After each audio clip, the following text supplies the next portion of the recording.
Bom, amigos, hoje nós vamos falar sobre o caso João de Deus, que foi noticiado, começou a ser noticiado no programa do Bial, agora no começo de dezembro.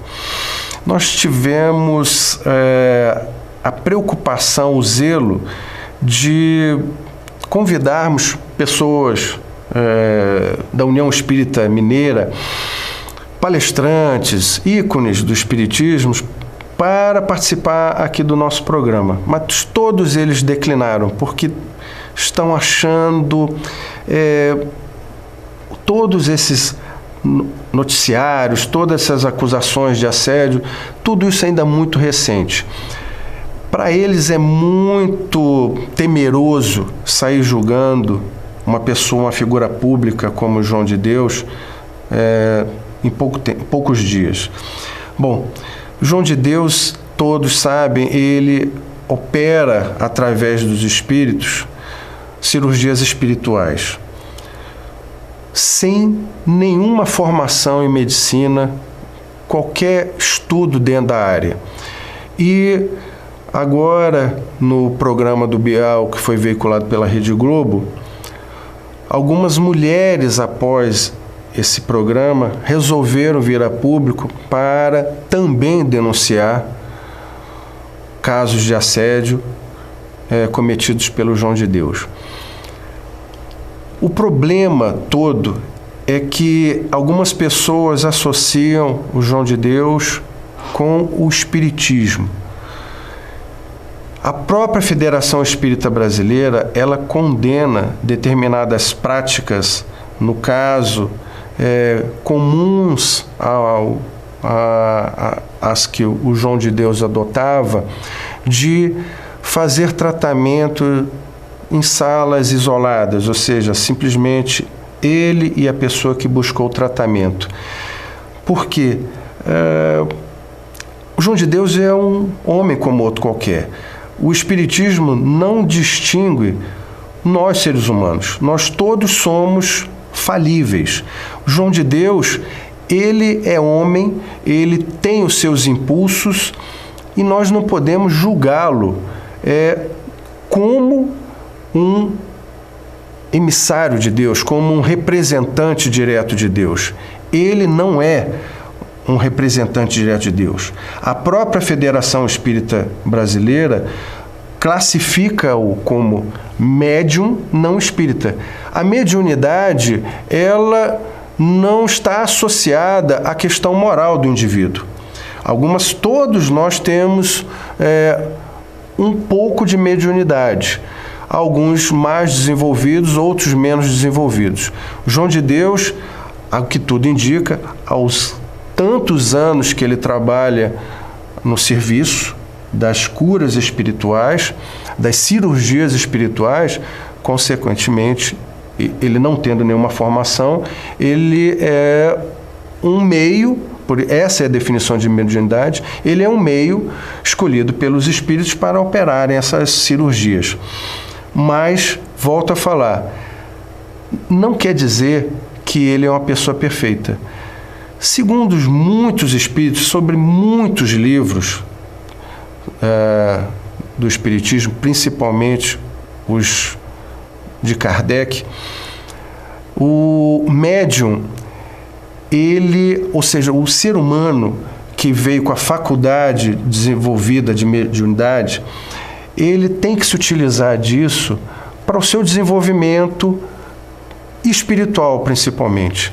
Deus deu essa oportunidade para pessoas que têm débitos, como todos nós aqui temos débitos, porque se nós estamos ainda num planeta de provas e expiações, nós temos ainda muita coisa a pagar. E esses escolhidos, vamos dizer assim, com muito critério, eles podem se utilizar da mediunidade para resgatarem esses débitos. Mas uma coisa nós não podemos desassociar: o ser humano da prática mediúnica. A moral dessa pessoa com a sua prática. Não julgando o João de Deus, que na realidade, João Teixeira de Faria, não julgando a pessoa, porque ele ainda vai passar por um processo de julgamento pelas leis dos homens. Isso vai ser apurado. Se ele for realmente culpado, ele vai ter que pagar pelos seus erros. Mas todos nós temos as nossas inclinações. E a questão sexual, ela é uma prova muito forte para todos nós. Eu tenho problema, você deve ter problema também com isso.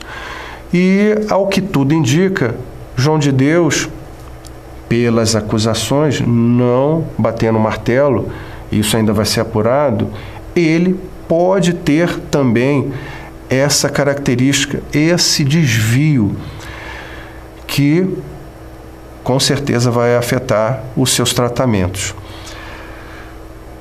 A Federação Espírita, ela tem numa nota, para ela justificar que o João de Deus ele é um médium não espírita, ela cita da seguinte forma: o Espiritismo orienta que o serviço espiritual não deve ocorrer isoladamente, apenas com a presença do médium e da pessoa assistida.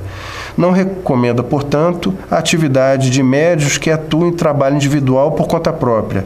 Estes não estão vinculados ao movimento espírita, nem seguindo as suas orientações. Lembrando o que eu acabei de falar, João de Deus é um homem, não justificando a sua conduta. Nós temos vários espíritas, vários médiuns, citando por acaso, por exemplo, o nosso querido Chico Xavier. Chico Xavier, nunca se ouviu falar que o Chico Xavier teve algum envolvimento, algum caso, principalmente envolvendo uma prática sexual.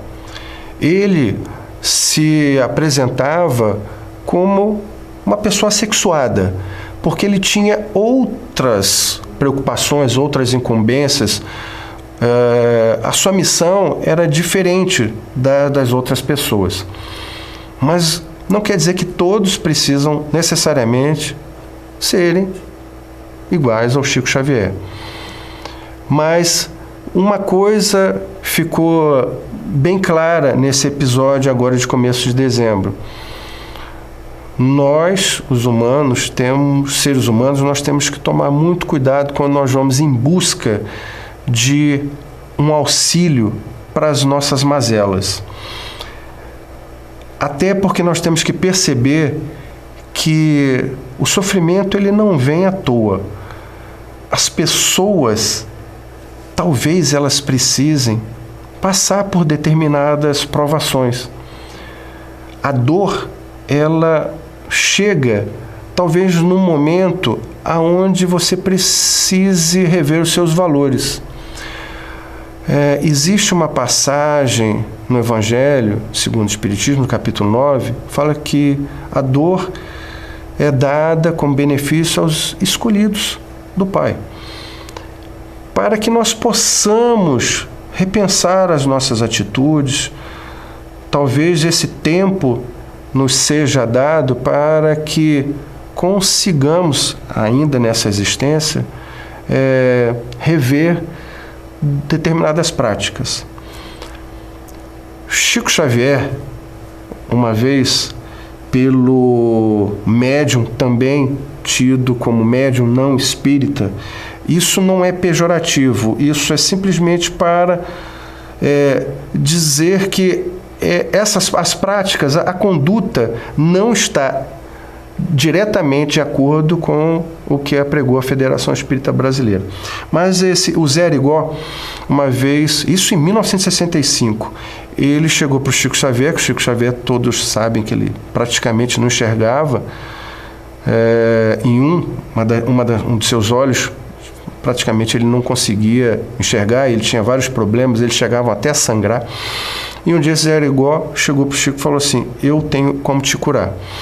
O Chico Xavier virou para ele e falou assim: eu não quero, porque isso foi me dado, talvez até ele não tenha entrado no mérito do planejamento reencarnatório, talvez ele mesmo tenha escolhido essa prova, esse padecimento, e ele falou que isso era algo com que ele teria que passar nessa encarnação.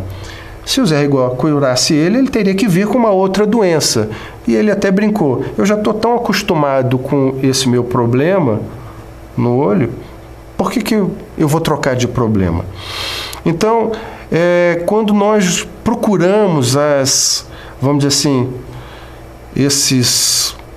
não vamos usar o termo curandeiros, mas os cirurgiões espirituais, que também é até um pouco complicado, até porque a cirurgia espiritual, já por base, nós não podemos pensar que há a intervenção cirúrgica propriamente dita, bisturi, a mão. Numa cirurgia mediúnica, você não precisa nem colocar a mão, quanto mais fazer incisões, cortes, suturas e por aí vai. Quando você está padecendo de algum mal e você vai em busca de um alento através das mãos de um médium, antes nós temos que parar e fazer determinadas reflexões. Será que eu consigo extrair algo de bom desse mal que eu estou sofrendo, que eu estou padecendo? Será que as minhas condutas hoje elas são condizentes com os preceitos de Cristo? Será que eu estou sendo um bom cristão? Se todos nós só fôssemos bonitos e ricos, é claro que nós temos que pensar que nós estamos um planeta ainda de provas e expiações. Mas quando eu vejo alguns jovens que são bonitos, saudáveis, têm dinheiro no bolso, carrões, será que alguns desses, nós estando num planeta de provas e expiações, será que eles não têm algum débito para saldar de vidas passadas? Será que eles não estão perdendo a oportunidade de algo fazer com essa riqueza, com a riqueza física e material?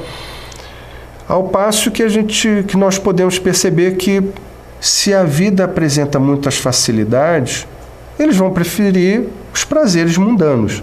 Se o rapaz é bonito, a moça é bonita, vão procurar moças e rapazes bonitos. Se eles têm dinheiro, festas. Se eles têm bens materiais, isso vai diretamente influenciá-los no orgulho, na vaidade. Será que uma doença não seria uma ajuda para que eles mudassem a sua forma de ver a vida e buscassem um outro caminho? Bom, que João de Deus, ele operou curas nesses anos todos, isso é incontestável. Que João de Deus, João Teixeira de Faria, ele é um homem suscetível a todas as paixões terrenas. Fazendo um parêntese, ele teve 10 mulheres e tem 11 filhos. A sensualização está presente nele, senão ele não teria esse número extenso de filhos, número extenso de mulheres. Será que agora não é o momento dele também sentir a dor e rever determinados procedimentos, condutas? E como ele tem essa oportunidade de ser um meio de comunicação entre os nossos irmãos do alto, será que ele ainda não tem mais uma oportunidade ainda nessa encarnação? Aproveitemos o que aconteceu com João de Deus para nós refletirmos sobre as nossas condutas, evitando julgamentos, porque a reforma é íntima, ou seja, é de cada um. Espero que o caso João de Deus seja esclarecido e que as pessoas que sofreram em função dos assédios, que elas possam se restabelecer e que tudo fique esclarecido e que a obra do Espiritismo ela não seja abalada. Obrigado pela atenção de vocês. Até a próxima.